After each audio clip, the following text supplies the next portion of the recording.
ချစ်မိတ်ဆွေတငယ်ချင်းများအားလုံးကိုမင်္ဂလာပါလို့ကျွန်တော်အောင်ကူကူကနှုတ်ဆက်ပါတယ်เนาะကျွန်တော်ရဲ့ချစ်မိတ်ဆွေတွေเนาะဒီကမန်းလေးကိုကျွန်တော်လက်ပိုက်ပြန်ပေးလိုက်မယ် 3D ကတော့တဲ့အခုမန်ပါခေါ်ပြီးမှရတော့တာလားတဲ့ဟုတ်ကဲ့ပါခင်ဗျာကျွန်တော် 2D နဲ့ 3D နဲ့ကိုမန်ပါပေါက်ပြီး KB ဝုတ်ပြီးပေးပြီးမှသမင်းစားရမယ်ဆိုရင်ကျွန်တော်မစားတော့သမင်းအငတ်ပြီးတော့အငတ်နေလိုက်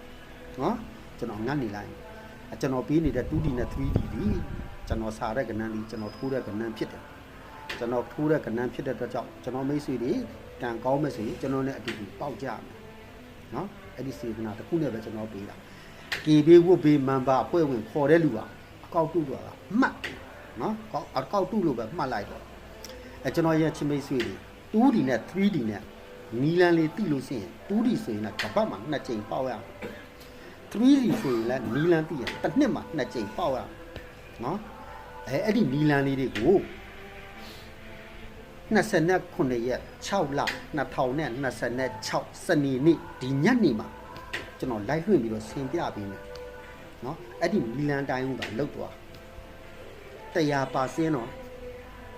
90%မဟုတ်80%မဟုတ်85%မဟုတ်100%ပေါက်ကိုပေါက်ရမယ်ကဏ္ဍ3လုံးဒဲမဝင်တော့တွတ်ဖြစ်နေရမယ်ဗျာเนาะ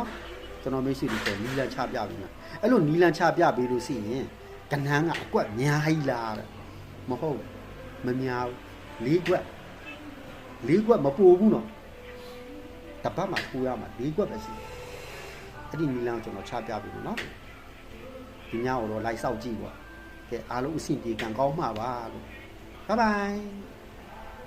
မမမခေါ်ပါဘူးခင်ဗျပေါက်ပေးမယူပါဘူးခင်ဗျနော်